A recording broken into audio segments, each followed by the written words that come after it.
This is how you guys can tell that God is the one putting me through these situations.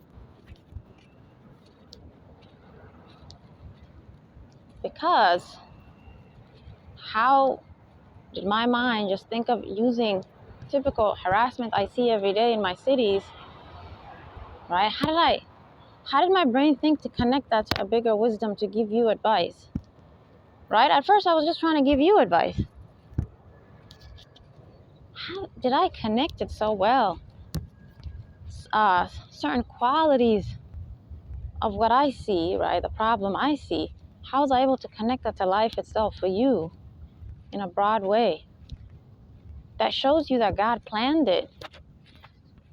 These demons sometimes are made by God to appear and do certain behaviors versus others, because they do hundreds of behaviors to harass me. How did God, right? How did it miraculously be that God made someone sit there? They're a stalker, but they act covert. They just sit there like a normal person. How did that example happen versus the other examples? They approach me sometimes like that.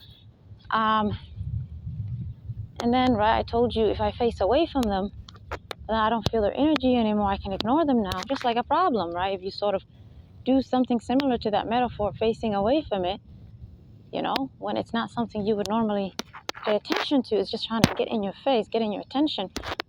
And then how did that situation appear something bigger that wants your attention at a high, is trying to force you to pay attention to it, like demons bringing a cop to my environment, and they don't want to leave. They've been there for like hours.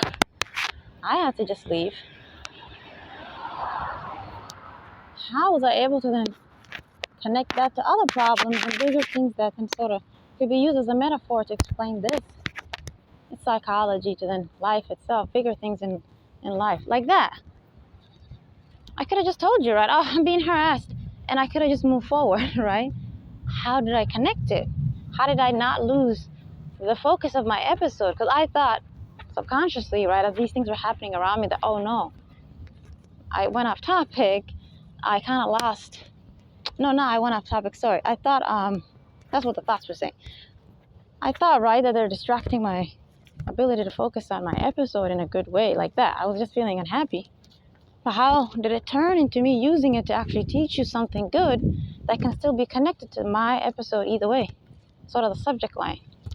Even though I told you it was random. Get it? It wasn't even. So this is, get it, like a miracle. God brought them specifically to do these behaviors versus others,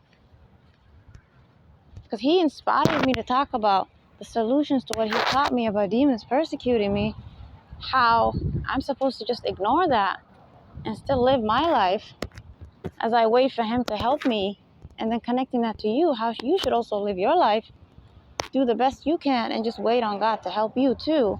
But do your part, right? Live your life. Don't be crippled, and don't wait entirely for him to take everything away in order for you to then move forward, because that's not required always, right? Things don't have to be the perfect way in order for you to connect or do something like that. These police arrive, these situations happen. How was I able to connect the way they're trying to force my attention on them by getting in my face and not leaving and not acting like a human does and trying to send me all these bad emotions and thoughts? How did I connect that to how your problem, right, also tries to do that to you, gets in your face even more, and you feel defeated by the problem you thought, right, you had control over? See, I can't connect things that well. I'm not God. It's because God had a plan to turn the usual way demons harass me when I record this time into a session of wisdom. Even though you can't see it, I still described it so well, what's happening around me. You can still at least understand the metaphor then very well that I was trying to connect it to.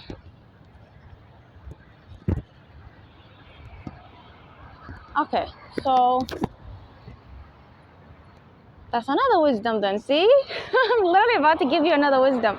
I did not think of this. God is giving me this wisdom, okay? I just thought of the fact that then, right, when we have problems, right, we try to do our part, fight them, go to God, etc., and they're still in our face, and they get bigger and bigger and bigger, right? Like a lot of you who are possessed, the demons possess you, try to control you more. Usually like when you sleep, right? Paralysis, dreams, fear, anxiety, depression, worry. They try to suppress and repress you from expressing yourself and doing what you want to do. And they try to push you away from, right, repenting and sincerely, constantly, for a long time until you become a really healthy person close to God. That time you need, right, to cleanse yourself because you've been a very sinful person, unhealthy person for so long. Or maybe you're not that unhealthy, but still trying to change your life with things that you shouldn't be doing, bad habits, etc., addictions. Right? You would agree with me that whatever you're trying to give up or get away from attacks you more. And now the thoughts come, which is again the demons, and they're gonna be like, hey, give up. You can't do this. Because look how much problems you have. There's too much problem. You can't ever achieve that goal. You can't ever meet that person. You can't ever get that business prospect. You can't ever travel to that place you wanted to go to. Because just look at all the things in your way. Correct? Okay. Because you're almost there. You're almost there when they use this tactic. Because before it was just bad emotions, bad thoughts, things like that. But usually when you're actually close, then they tell you there's too many problems. What the hell? Shouldn't that be the first tactic they use? Because there actually was a lot of problems at first. And over time you overcame the problems. They got smaller and smaller. You're happy. You know things are improving. You're praying to God. Your life is improving. And then new problems appear. But there may not be a lot. It could just be one.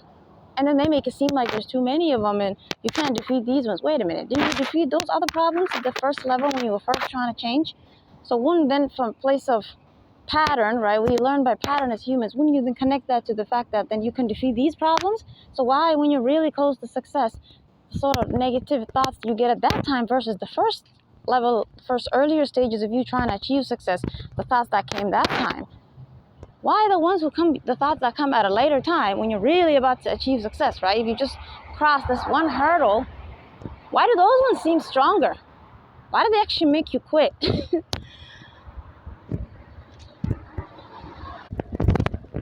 You know why?